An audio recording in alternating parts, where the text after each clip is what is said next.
बिस्मिल्लाहिर्रहमानिर्रहीम। अस्सलाम वालेकुम जनाब। स्टोरीज़ मैंने शेयर करनी हैं दोनों स्टोरीज़ बहुत अहम हैं। पहली स्टोरी ये आपको बताऊंगा कि ये पंजाब असम्बली में फिर क्या ड्रामा हुआ, इसके बारे में बात करनी है। और दूसरा ये कि कल मौलाना फजल रहमान साहब का भी बयान सामने आया और एक जैसा बयान अल्ताफ़ हुसैन साहब का भी सामने आया। इस पे ज़रूर बात करेंगे। मैं आपको दोनों बयानात वो सुनाऊंगा भी सही, यहाँ पर अल्ताफ़ हुसैन साहब का और मौलाना साहब का यहाँ बयानात दिखाऊंगा भी सही।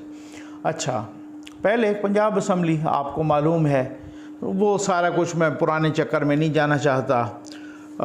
स्पीकर पंजाब असम्बली परवेज़ इलाही साहब के ख़िलाफ़ भी वो अदम एतमाद की तहरीक जमा हो चुकी थी, वो नून लीग और इत्तेहादियों ने जमा करवाई। और डिप्टी स्पीकर के ख़िलाफ़ उनकी अपनी पार्टी PTI ने जमा करवाई। अच्छा, अब अचानक जो 30 मई को इजलास बुलाना था वो 22 को यानी कल रात आज के दिन के लिए, दिन 12:30 बजे के लिए वो परवेज़ इलाही साहब ने, वही जो पायडीन चौधरी हैं जो हाथ पे पायडीन लगा के तो वो उनका बाजू टूट गया था, फिर अचानक ठीक भी हो गया।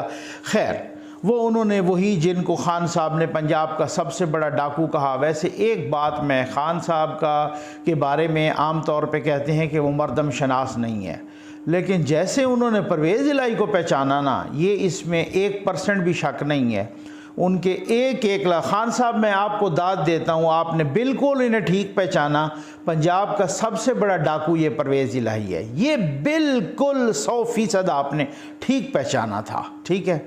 अच्छा, उन्होंने अचानक जनाब इजलास तलब कर लिया। अच्छा, फिर मैं ख़ुद भी हैरान हुआ भाई यार, जो फैक्ट्स एंड फिगर आ रहे हैं, जो इन 20 लोगों के नायल डिसीट होने के बाद, ये सारा कुछ 25 लोगों के डिसीट होने के बाद जो सिचुएशन बन रही है, उसमें इनके पास नंबर ज़्यादा तो नहीं है, तो ये अचानक इजलास क्यों बुला लिया? मैं इसको थोड़ा सा आपको बैकग्राउंड बता दूं। इनके टोटल जो PTI के डिसीट हुए, वो कोई डिसीट हुए थे 25 लोग। ठीक, उनमें कोई 4 या 5 मखसूस सीटों पर थे, बाकी तो वो इलेक्टेड थे ना, उनका तो दोबारा इलेक्शन होना है। लेकिन जो मखसूस सीटों पर थे वो तो आपको पता है कि एक मखसूस तनासुब के बाद मखसूस सीटें आती होती हैं।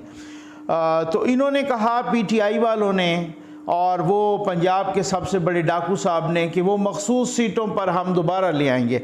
भाई इनको लोगों ने बताया भाई आप दोबारा कैसे लाएंगे, 20 लोग तो वैसे फारिग हो चुके हैं जो इलेक्टेड थे।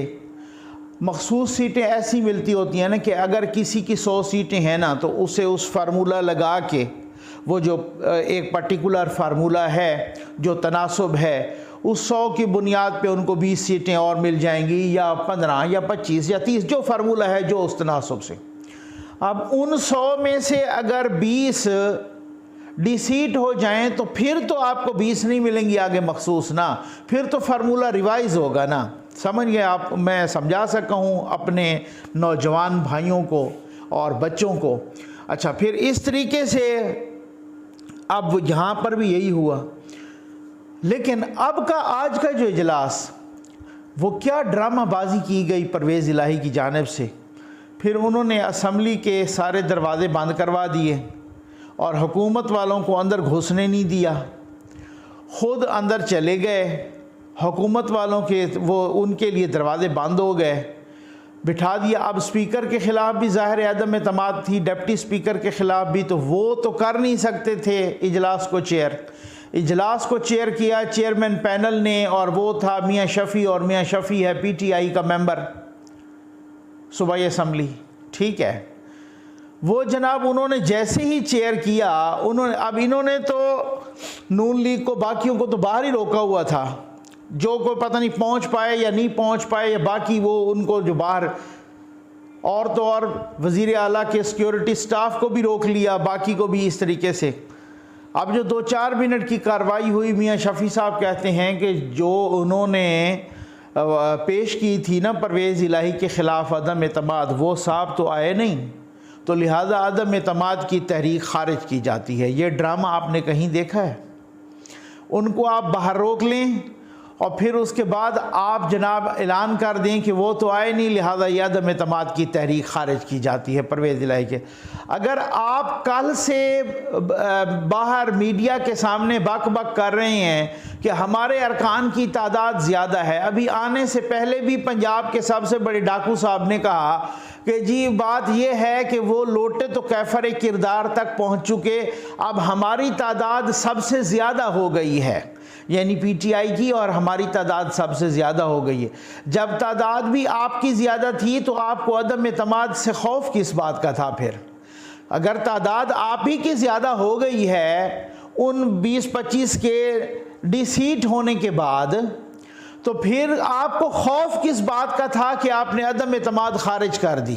आपको खौफ ही इसी बात का था कि अदम एतमाद पेश होनी है और मैंने फारिग हो जाना है।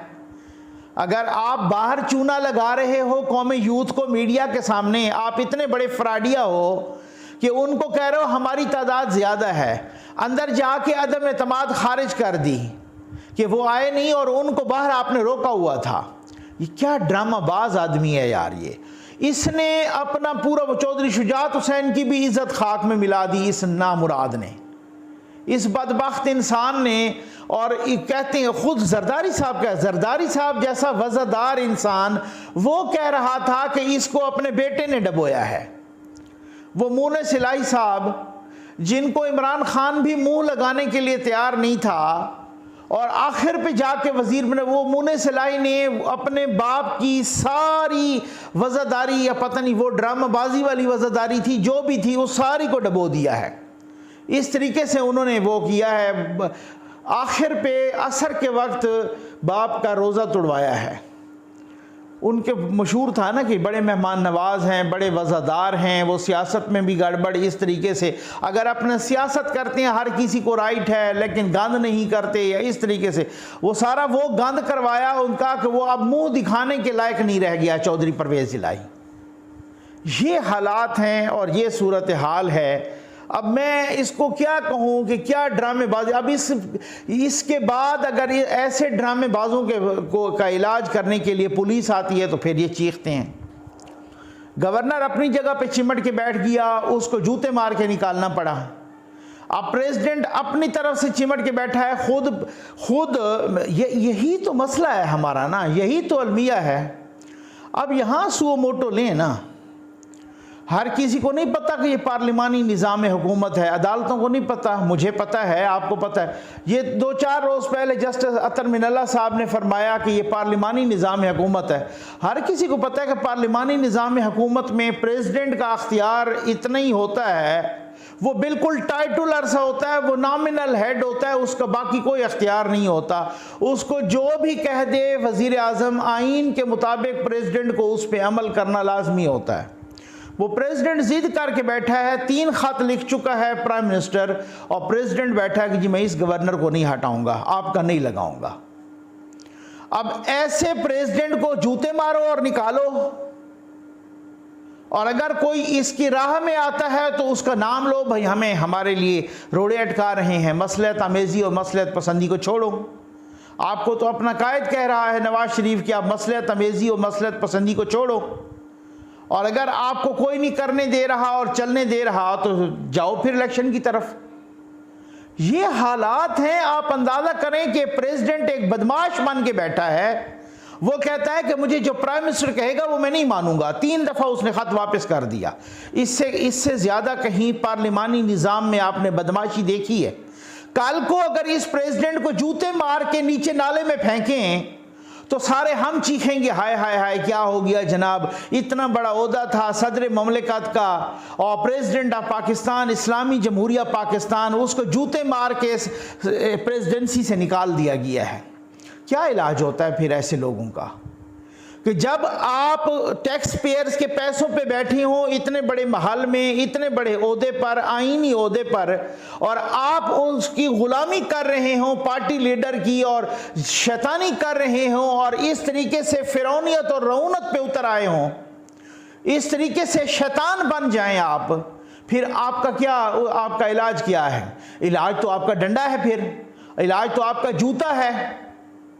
आप जैसे नौसरबाज और फ्राडियों को तो उठा के पीछे बरी इमाम के साथ पहाड़ियों में फेंक देना चाहिए। फिर आप कहते हैं कि यार आप इस तरीके की बात कर सकते, मतलब मैं तो हैरान हूं। यही तमाशा लगा रहना है पंजाब में भी और यहां पर भी। अगर ये तमाशा लगा रहना है और उधर से हम कहते हैं कि यार महंगाई कंट्रोल करो, यार ये पेट्रोल का ये करो, यार खुदा का नाम फूड आइटम्स को तो कम से कम कंट्रोल कर लो, और उनके सर पे डंडे बरस रहे हैं। उनका ये सूरत हाल है कि इस तरीके की, और वो कुछ करते हैं तो उनके हाथ बांध दिए जाते हैं। और हम कहते हैं आप दाल का रेट कंट्रोल करो, आप गोश्त का रेट कंट्रोल करो, घी सस्ता करो, आप आटा सस्ता करो, चीनी सस्ते करो। भाई कुछ करने देंगे तो तब है ना। इधर से उनके सर पे लॉन्ग मार्च है, चढ़ाया हुआ है आपने, उधर से जनाब प्रेसिडेंट को वहाँ वो कोई नहीं कर पाते। पंजाब में पंजाब का सबसे बड़ा डाकू तमाशे बना रहा है रोज़, तो कोई कम से कम उसकी अभी तक काबीना नहीं बनी हमजा शहबाज की, तो कोई कुछ करने देगा तो तब है ना, तब वो करेगा ना। इसका मतलब ये थोड़ी है कि कल वो आए जनाब तहरीक अदम एतमाद के ज़रिए आए, उन्होंने दिखाया कि हमारे पास ज़्यादा हैं, जो ज़्यादा थे उनको डिसीट भी कर दिया गया, वो भी तब भी अब उनके पास फिर भी ज़्यादा हैं, तो फिर क्या हुआ, तब भी उनको नहीं चलने दिया जा रहा है। ऐसे थोड़ी है कि आप कल उनको ले आए परसों उनको भगा दें। आप कहें कि जी आप अदम एतमाद के ज़रिए आए, हम तो न्यूट्रल हैं, परसों आप इस तरह से करें कि आप न्यूट्रल हो। कोई भी, वो खुद कह रहे हैं, मैं नहीं कह रहा, वो खुद कह रहे हैं हमारे हाथ पैर बांध रहे हैं। अब हाथ पैर उनके साफ़ी तो बांधते नहीं हैं, उनके बापडा वाले तो बांधते नहीं हैं, उनके एजुकेशन वाले तो बांधते नहीं हैं, हाथ पैर उनके पुलिस तो बांधती नहीं है, कोई तो बांधता ही होगा ना। वो खुद कह रहे हैं कि इदारे हमारे हाथ पैर बांध रहे हैं, चाहे वो दिफा के हों चाहे वो अदलिया के हों। और अगर वाकई, मैं हुस्न ज़न रखता हूँ, ऐसी बात नहीं है, अगर वाकई इदारे उनके हाथ पैर नहीं बांध रहे तो फिर ये हुकूमत की ललायकी है भाई, तुम कर्टसी में न फंसो, तुम मसला तमेज़ी ना करो, इनको चलता करो, प्रेसिडेंट को भी और सारा कुछ। वो साहब जो कह रहे थे कि जनाब मेरे साथ तो पता नहीं दुनिया है, मेरे साथ तो पूरी मखलूक है, मेरे साथ तो पूरा पाकिस्तान है, ठीक है ना, वो नहीं निकल रहे। अभी तक भी उन्होंने इस वीडियो के बनाने तक भी उन्होंने लॉन्ग मार्च का ऐलान नहीं किया। उन्होंने मुल्तान के जलसे में लॉन्ग मार्च का ऐलान करना था लेकिन नहीं किया। वो पहले बता के गए थे मैंने मुल्तान के जलसे में लॉन्ग मार्च का ऐलान करना है, वो नहीं किया। अभी तक उन्होंने कहा था मैं इतवार के रोज़ लॉन्ग मार्च का ऐलान करूंगा, अभी तक नहीं किया। ये 3 बज गए हैं, अभी तक नहीं किया। कोई पता नहीं, आप वीडियो देख रहे हो शायद उस वक्त हो जाए, लेकिन अभी तक ना करने का, मुल्तान के जलसे का ना करने का। अगर आपके पास पूरा पाकिस्तान ही था तो आप ले आओ ना। ये सब बकवास है, कौम यूथ को चूना लगाने के लिए है सब। इनको भी पता है कि जब तक मुझे पीछे से ग्रीन सिग्नल न मिले तब तक मैं कोई भी नहीं, कुछ भी नहीं कर सकता। मुझे वो डंडे पड़ेंगे, मेरी हड्डियां तोड़ देगा राना सनाउल्लाह। लेकिन चूंकि उनको पीछे से जब ग्रीन सिग्नल मिलेगा कि अब आप आओ चढ़ जाओ या अब आप आओ ना आओ, ये वैसे तो चूना लगाने के लिए बहुत ही बक करते रहते हैं ना। मुसीबत ये है, खुद चौधरी निसार साहब से पूछें, वो पूछें क्या, वो अपने प्रेस कॉन्फ्रेंसेस में कह चुके हैं। वो कह रहे हैं कि जब ये आगे आते थे मुझे मिन्नतें करता था कि यार हमें इतने तक आने दो, ये 2014 के धरने में।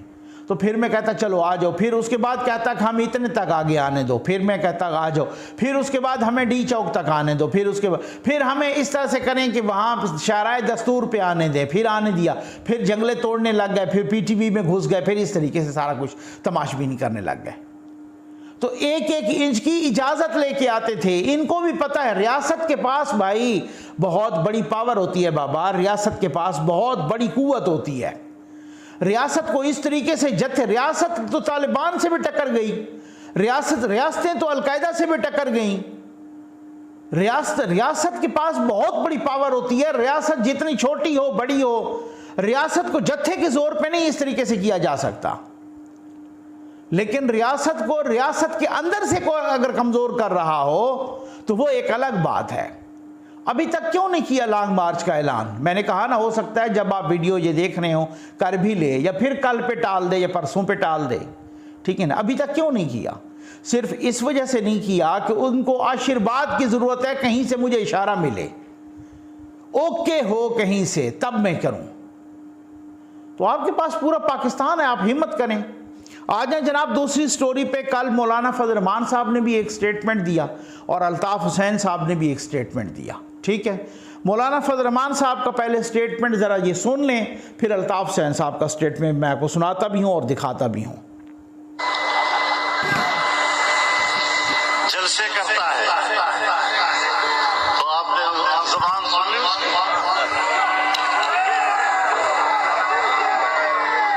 जो ज़बान उसने इस्तेमाल की किसी की बेटी के बारे में, अपनी हलाल बेटी होती तो किसी की हलाल बेटी के बारे में ऐसी बकवास न करता।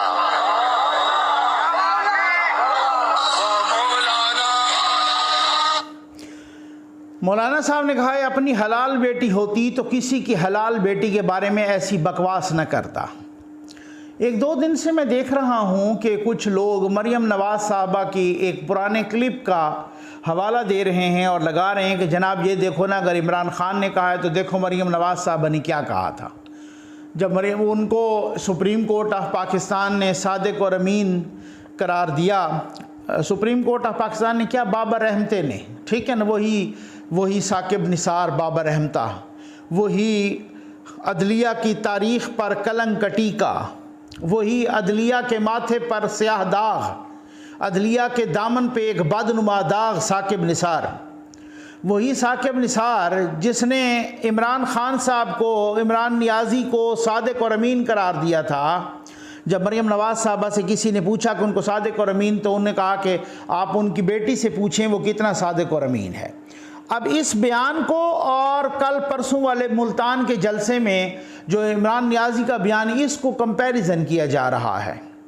इमरान नियाज़ी ने क्या कहा था, मैं एक दफ़ा फिर बता दूं अपने व्यूअर्स के लिए। इमरान नियाज़ी ने कहा कि मुझे सोशल मीडिया पे किसी ने एक क्लिप भेजा और वो क्लिप भी मालशिया पालशिया टैक्स चोर चैनल ARY ने भेजा। ठीक है, जब तक इस ARY जैसे बदमाश टैक्स चोर की बदमाशी नहीं निकाली जाती, यहां पे इंतशार ख़त्म नहीं होगा। ये वो सहूलतकार है हर बदमाश का। आज लोग कह रहे हैं अरशद शरीफ के खिलाफ FIR कट गई है। भाई अगर अरशद शरीफ के खिलाफ FIR कट गई है तो अरशद शरीफ तो बदमाशी कर रहा था इदारों के खिलाफ, पाक फौज के खिलाफ। हम तो इतनी सी बात तनकीद भी कर दें अदब के साथ तो हमारे लिए तो डाले आ जाते हैं। ये उनके लाडले हैं जिनके लिए कोई डाले नहीं भेजेगा, उन पर एक FIR कटी और वो चीखने शुरू हो गए हैं।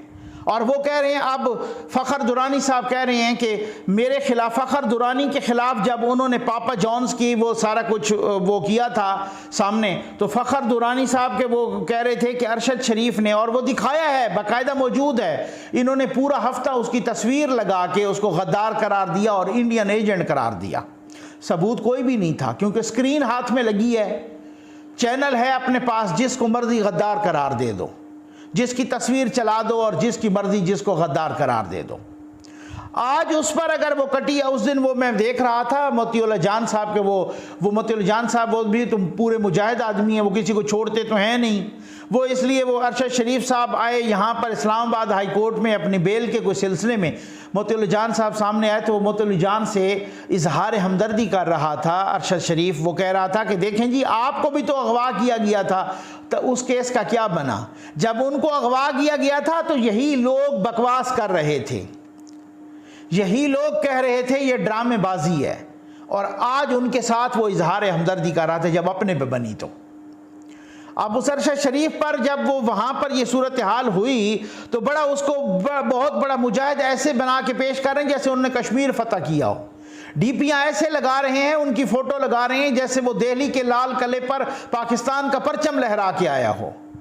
ये पता नहीं है कि वो खुद गंजा शैतान लगाता रहा अपने ट्वीट के साथ कि फ़लाँ नावल आपने पढ़ा है गंजा शैतान वाला, और वो जो गीला तीतर है वो कह रहा है, वो इमरान रियाज वो एक ऑडियो उसकी लीक हुई, वो कह रहा है कि आपको पता है कि अरशद शरीफ गंजा शैतान किसको कह रहा है। उन्होंने कहा कि किसको कह रहा है, वो ऑडियो भी जानबूझ के लीक करवाई गई। उन्होंने कहा कि किसको कह रहा है, उन्होंने कहा अरशद शरीफ गंजा शैतान कहता है, ये जो ब्रिगेडियर शफीक है ना ISPR वाला, अरशद शफीक इसको गंजा शैतान कहता है। ये इमरान रियाज वजाहत कर रहा है। तो जब आप इतनी बदमाशी करोगे इदारों के साथ तो आपको कोई कुछ नहीं कहेगा, कोई कानून कहीं, कोई आइन, सब कुछ खत्म हो गया है, यहां पे कोई सुओ मोटो नहीं लेता। फिर आप आ जाते हैं अदालतों में।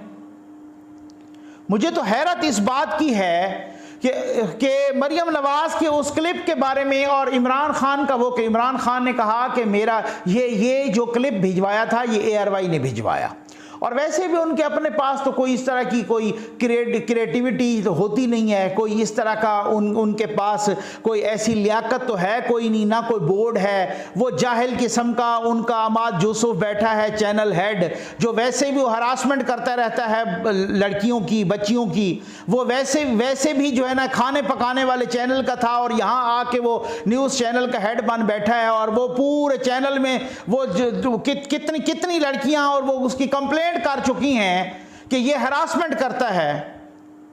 वो बैठा हुआ है, उनके वो क्लिप बना के और इस तरह से टुकड़े बना के और वो करके वो भेजा, और खान साहब को उसने वो की तो नकल है, उन्होंने कॉपी की जियो की, क्योंकि जियो ने एक बनाया था कि इमरान खान ने अपने खिताब में मैं, मेरा, मेरी, मैं कितनी दफ़ा कहा है।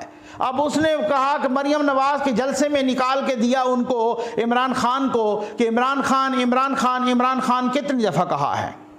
अब ऐसे तो आप अगर कुरान मजीद उठाएं उसको देखें, फ़िरौन कितनी दफ़ा आया, अब ऐसे तो देखें तो खिंजीर कितनी दफ़ा आया, अब ऐसे तो देखें तो इबलीस कितनी दफ़ा आया, ऐसे तो देखें तो बहुत सा। नाम से क्या होता है, जब इमरान खान ने गंद डाला है तो मेरी आप वीडियो से भी निकाल सकते हैं कि ज़फ़र नकवी ने इमरान खान कितनी दफ़ा कहा। भाई इमरान खान इस मुल्क में अगर उसने इस तरह के काम किए हैं और इसकी इकॉनमी को तबाह बर्बाद किया है, नौजवानों की अखलाकियात को बिगाड़ा है, गाली उन्होंने इंट्रोड्यूस करवाई है और इदारों के मां बहन एक करवाई है, सारा कुछ इंतशार, फितने और फसाद का नाम है इमरान खान।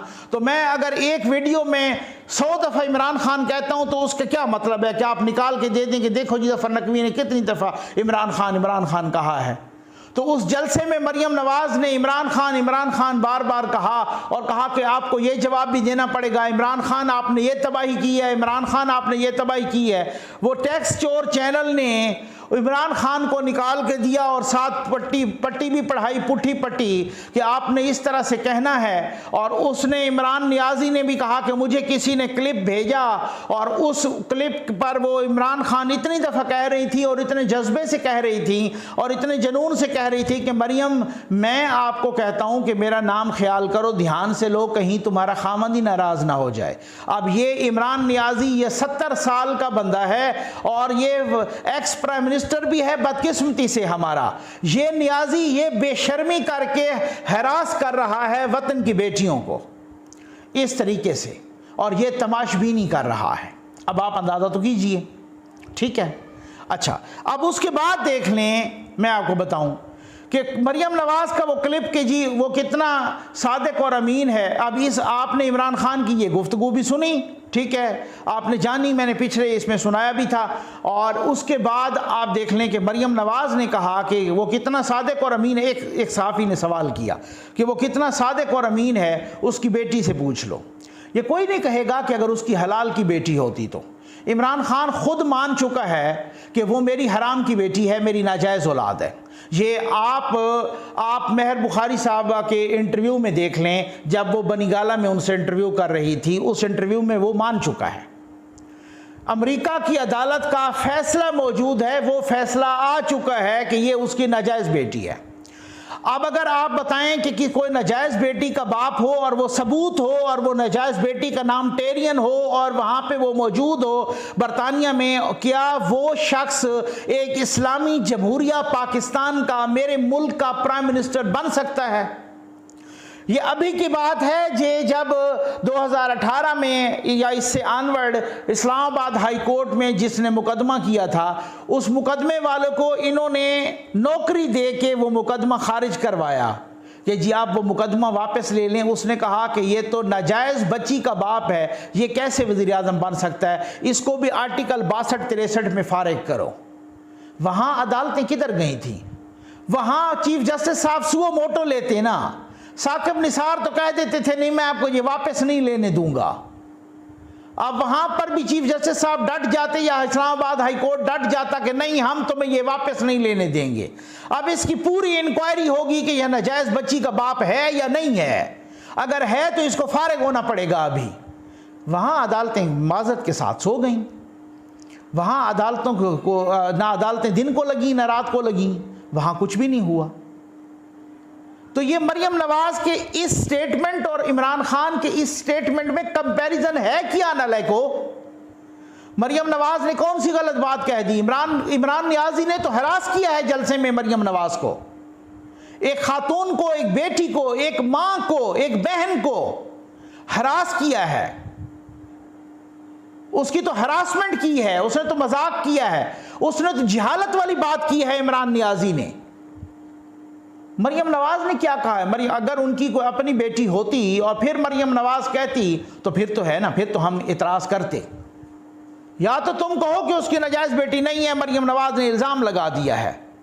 अगर इल्ज़ाम नहीं लगाया, मैं नहीं मानता कि आप एक मुल्क के प्राइम मिनिस्टर हो, आप एक पार्टी के हेड हो, अपने आप को आप बहुत बड़ा लीडर कहते हो, आपकी मूर्तियां बना बना के पूजा हो रही है, आप आलम इस्लाम का सबसे बड़ा लीडर कहते हैं, यूथी उसको तैयब रजब उद्दगान से भी ऊपर बता रहे हैं, यूथी उसको खादिम हरमैन शरीफैन से भी ऊपर बता रहे हैं, यूथी उसको खैर से जो है ना महातीर मोहम्मद से भी ऊपर रख रहे हैं। तो यहाँ इसकी ये आप हैसियत बता रहे हैं, तो उसकी नाजायज़ बेटी हो वो मेरे इस्लामी जमहूरिया पाकिस्तान का वज़ीर आज़म कैसे बन सकता है? तो मरियम ने कौन सी ऐसी गलत बात कर दी? मरियम ने तो यही कहा ना कि कितना सादिक और अमीन है, ये उसकी बेटी से पूछो। वो उसकी बेटी आज भी जो तस्वीर बनी हुई है और वहाँ पर रहती उधर ही उनके अपने भाइयों के पास है। अब पता नहीं, अब मुझे समझ नहीं आती उनको मैं उनका भाई कहूँगा क्या कहूँगा, किस तरीके से बगैर निकाह की आई हुई बेटी।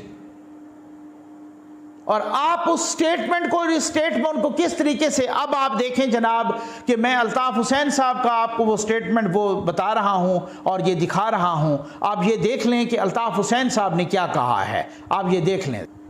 मरियम को कह दिया, देखिए जरा सुनिए आप, नवाज शरीफ साहब की साहबजादी को कह दिया, नवाज शरीफ साहब की साहबजादी को कह दिया कि तुम सोशल मीडिया पे मैंने देखा कि तुम इतनी दफा मेरा नाम ले रही हो, इतनी दफा नाम ले रही हो कि कहीं आगे गंदी बात है वो मैं नहीं कहना चाहता।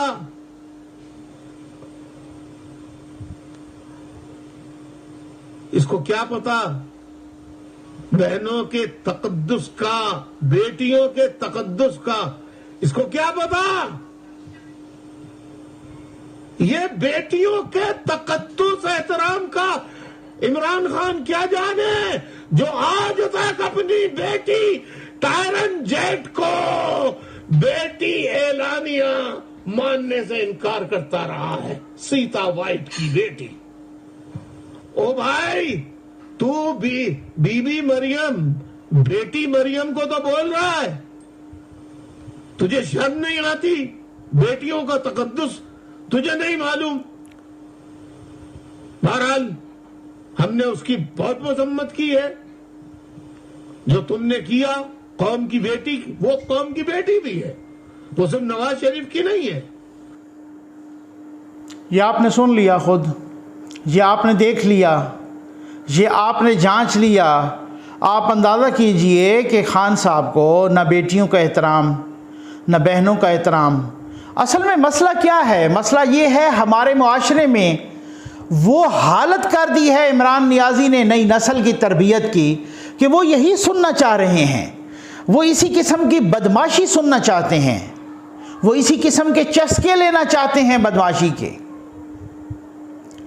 बिलावल साहब अमेरिका गए, वहाँ वो अमेरिका के वज़ीर ख़ारजा के साथ खड़े थे और एक तरफ अमेरिका का झंडा था जो बिलावल के पुश्त पे था और पाकिस्तान का झंडा अमेरिकन एहलकार के, उनके वज़ीर ख़ारजा के पुश्त पे था। अच्छा, अब इन्होंने क्या किया? पीटीआई ने, वो फ़ोटोशॉप के तो ये माहिर हैं, इन्होंने बीच में से काट लिया और बिलावल के पीछे तो ज़ाहिर अमेरिका का झंडा था, नीचे इतने इन्होंने मीम्स बनाए, इस परचम के साए तले पता नहीं क्या क्या इन्होंने लिखा, जी बिलावल ग़ुलाम, पता नहीं क्या क्या इन्होंने लिख दिया।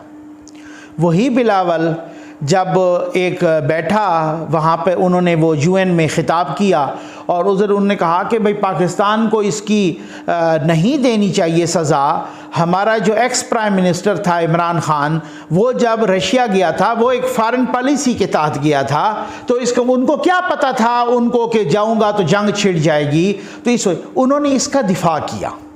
ये होती है डिग्निटी, ये होती है ख़ानदानी ग्रेस।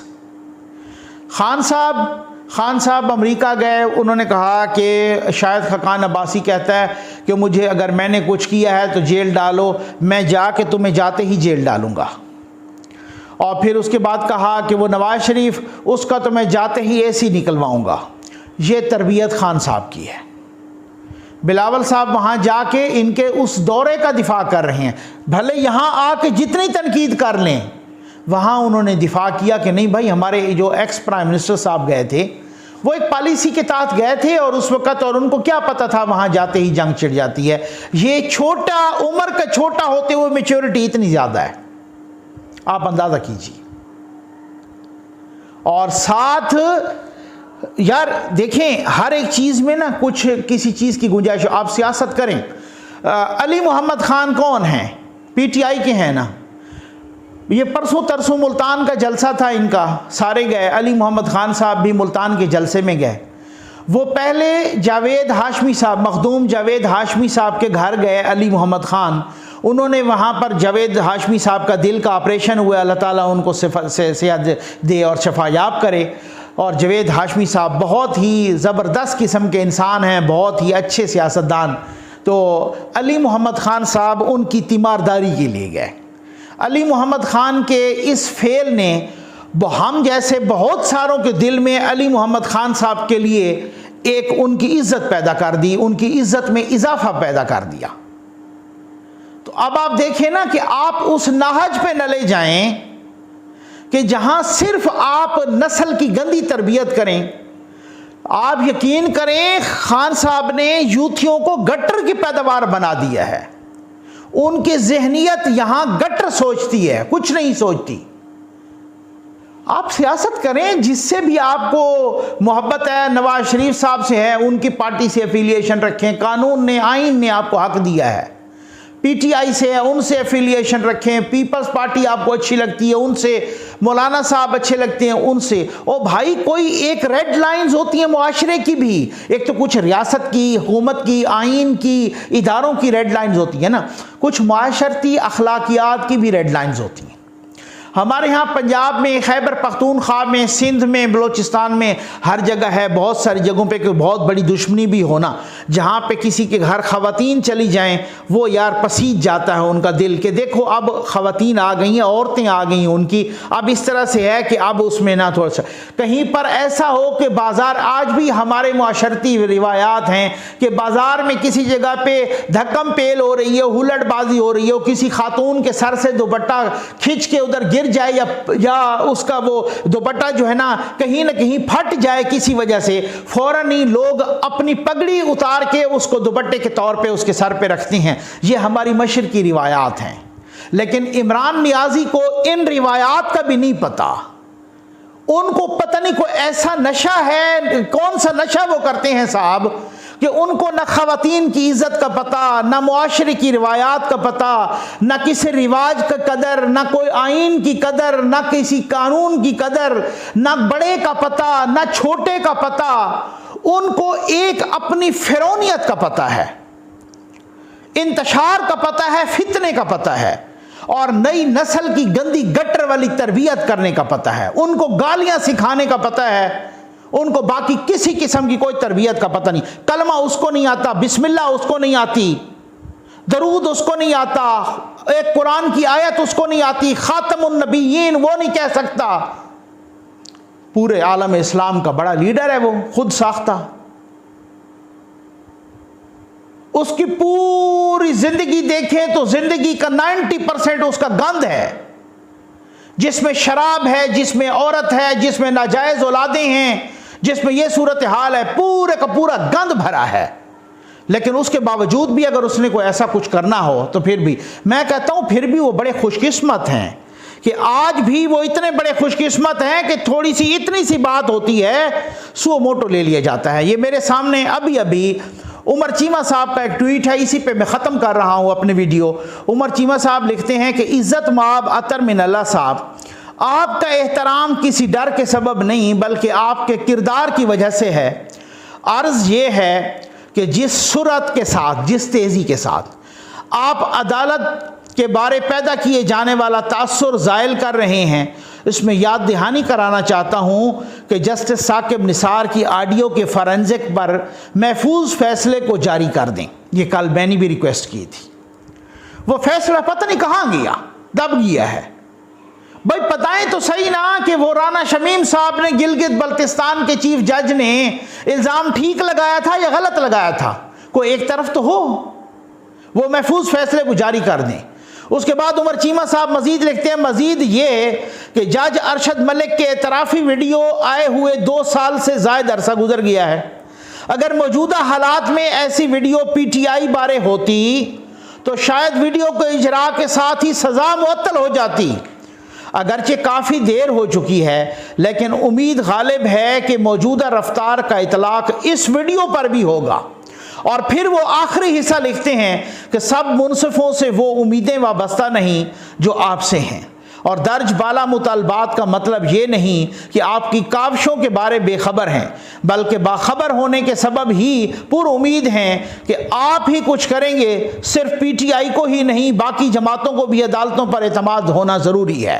बिल्कुल ऐसे ही है भाई। अरशद मलिक ने भी कुछ कहा था, उसकी वीडियो भी आई थी। उस वक़्त की आपा फिरदौस साहबा ने कहा था, जो उस वक़्त मुआमिन खसूसी थी यहाँ पे इतलात और नशरियात की, कि हम तो फॉरेंसिक करवाएंगे। फॉरेंसिक उन्होंने करवाया था, फॉरेंसिक ऑडिट जारी नहीं की। उनको पता था कि वो वीडियो असली है, उसके फॉरेंसिक नहीं।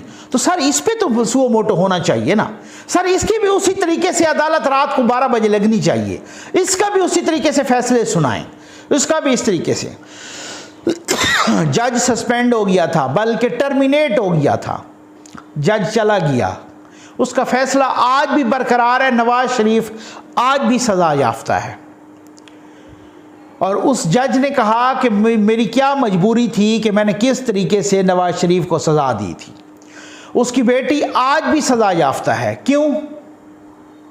वो कह रही है कि मुझे मेरा कसूर है तो मुझे टांग दो, नहीं तो मुझे। ये क्या है कि कितने महीनों से ये तमाशा लगा हुआ है और हर पेशी पे वो आती है, और जिस तरीके से मतलब है, आप अगर उसका कोई कसूर है तो उसको सजा दो, अगर नहीं है। कितनी पगड़ी उछाली गई, कितनी इज्जत तार तार की गई, इसका जिम्मेदार कौन होगा? उम्मीद है आपको वीडियो पसंद आई होगी। आपका बहुत बहुत शुक्रिया।